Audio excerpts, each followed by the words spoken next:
మొదటగా చెప్దాం, ఒకటే చెప్తున్నా, ఫస్ట్ నుంచి కూడా ఎన్నో హింట్స్ ఇచ్చారు విష్ణుప్రియకి, జనాలు ఇచ్చారు, మేము ఉన్నాము నీకు సపోర్ట్ గా, మేము ఓట్ చేస్తున్నాం, నువ్వు బాగా ఆడని. నువ్వు వినలేదు. ఎక్స్ హౌస్ మేట్స్ వచ్చారు, నామినేట్ చేశారు, నిన్ను నామినేట్ చేసి నీకు కొన్ని పాయింట్స్ ఇచ్చారు. ఆ పృథ్వీ అనే చక్రం చుట్టూరు నువ్వు తిరిగితే నిన్ను ఆ చక్రం నుంచి బయటకు లాగేస్తారు, బయటకు పంపించేస్తారని చెప్పారు. నువ్వు వినలేదు. మీ నాన్నగారు వచ్చారు, చెప్పారు, అమ్మా నువ్వు నేను చాలా మిస్ అయ్యానురా, ఈ మిస్ అవ్వకుండా ఉండాలంటే బిగ్ బాస్ టైటిల్ పట్టుకొని రారా అన్నాడు. నువ్వు ఇలా మిస్టేక్లు చేస్తున్నావురా, ఈ మిస్టేక్లన్నీ కూడా బయట వేరేగా నెగిటివ్ గా వెళ్తున్నాయే, చూసుకోరా అన్నాడు. నువ్వు వినలేదు. లాస్ట్ కి నీ friend ex housemate Sreemukhi వచ్చి చెప్పింది.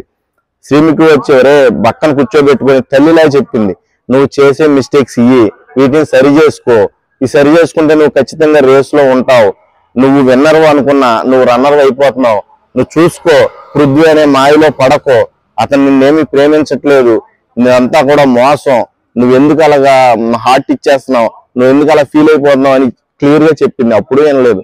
ఇదే నీ మైనస్.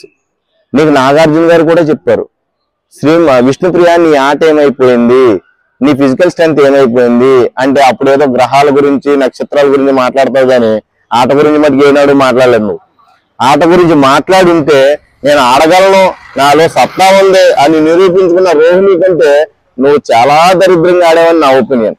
ఎంత దరిద్రంగా ఆడావంటే రోహిణి నీ మీద 1000 రెట్లు బెటర్. ఈ రోజు బయటకు వచ్చిందంటే రోహిణి ఎంత మంచిగా రిసీవ్ చేసుకున్నారో తెలుసా, ఎంత పాజిటివిటీ ఉందో తెలుసా రోహిణికి.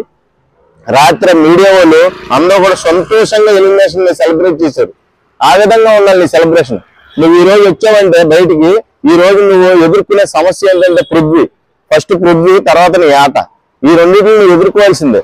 ఈ రోజు ఎలిమినేట్ అయ్యి బయటకు వచ్చిన తర్వాత నీకు ఈ రెండు కూడా నువ్వు ఎలా తీసుకోవాలి, ఎలా మాట్లాడాలి కూడా నీకు తెలియదు.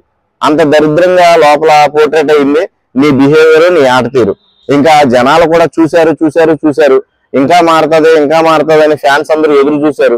కానీ ఆ ఫ్యాన్స్ ఆశల్ని రోజు రోజుకి నిరాశగా దిగజార్చేస్తూ ఉన్నాం. వాళ్ళకి ఇంకా మనస్తాపానికి గురయ్యారు. ఇంకొద్దులే, మనం ఎన్ని చెప్పినా ఏందో, ఆ ఓట్లే గౌతమ్కి, నిఖిల్కి అన్న ప్రేరణకి, నబిల్కి వేసేద్దాం, ఇది నెలగా ఇంకా మన మాట స్టేజ్ దాటిపోయింది, ఎంతమంది చెప్పినా ఇలా కనబడట్లేదని నిన్ను ఎలిమినేట్ చేసి పడేశారు. ఈ రోజు ఎలిమినేట్ అవ్వడానికి ఏకైక కారణం అదే.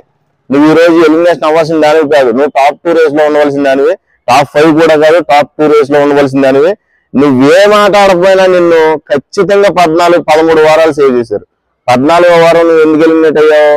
ఏకైక రీజన్, నువ్వు ఆట ఇంకా మెరుగుపరుచుకోలేకపోయావు. పరుచుకోవాలన్న ఆలోచన కూడా నీలో లేకపోవడమే జనాలకి ఎరత పుట్టింది.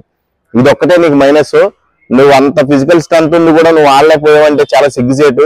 ఒక తెలుగు యాంకర్ గా నీకు ఎంత సపోర్ట్ చేద్దామని చూసాను.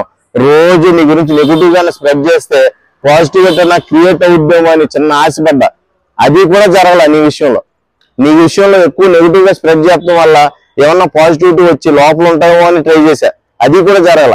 ఇది కాబట్టి ఇదంతా ఇవన్నీ పాయింట్లు చూసుకుంటే నువ్వు ఎలిమినేట్ అయిపోవడమే మంచిది అని జనాలకి ఈ రోజు అనిపించింది. అందుకే నేను బయటకు పంపించారు.